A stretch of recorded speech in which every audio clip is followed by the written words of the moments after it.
konsepsi yang disampaikan Bang Fahri tadi soal demokrasi ke depan dan sebagainya itu kira-kira satu sinyal nggak sama Gibran? Atau memang sudahlah Gibran kan soal figur, soal simbol aja. Ini penting juga loh.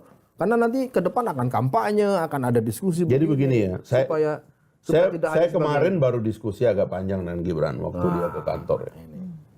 Terus terang aja kalau kita mau rendah hati mengakui bahwa kita ini yang sudah rambutnya putih ini dengan adanya demografik bonus demografi yang dahsyat, 60% pemilih kita ini adalah pemuda.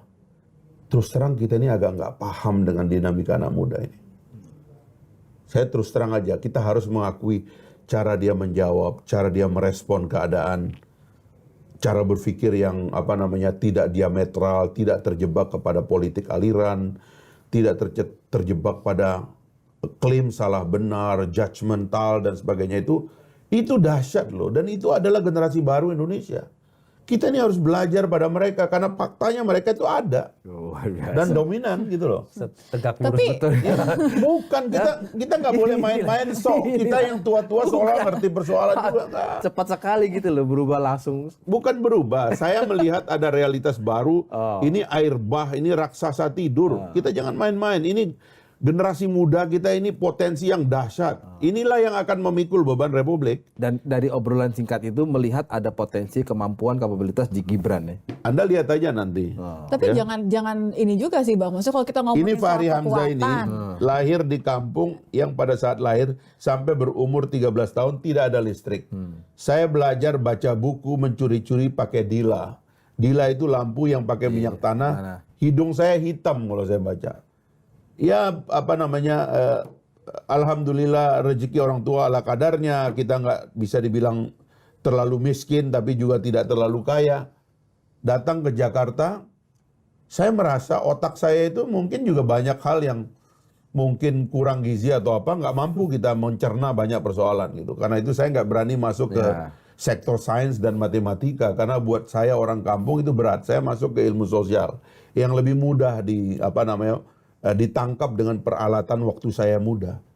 Tapi ini kan lahir dari keluarga yang luar biasa, orang kota, memimpin salah satu kota yang paling tua di Indonesia. Kita nggak boleh juga terlalu sombong mengatakan seorang ini nggak ada apa-apanya. Seperti saya terus terang aja, saya pernah salah juga membaca Pak Jokowi. Pak Jokowi itu menurut saya kepribadian yang pikirannya kompleks, tapi berpenampilan dan mengucapkan kata-kata sederhana. Setelah lama saya mengerti gitu.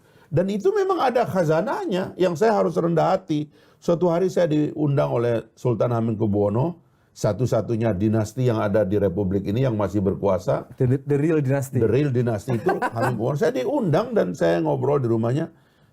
Dia memberi saya itu khazanah dalam ilmu-ilmu orang Jawa. Sampean tuh saya tonton Mas Fahri, kalau bicara itu sangat meyakinkan. Tapi jangan membuat orang lain tuh merasa digurui. Sangat tegas, tapi jangan bikin orang tersinggung. Itu ilmu-ilmu yang di pantai sana, di kampung saya itu saya nggak paham. Tapi ini khazanah, inilah Indonesia rumit. Seperti kita melihat gaya Pak Jokowi sekarang juga. Nggak bisa kita sederhanakan. Dan bibit itu ada di Gibran. Ada di Gibran.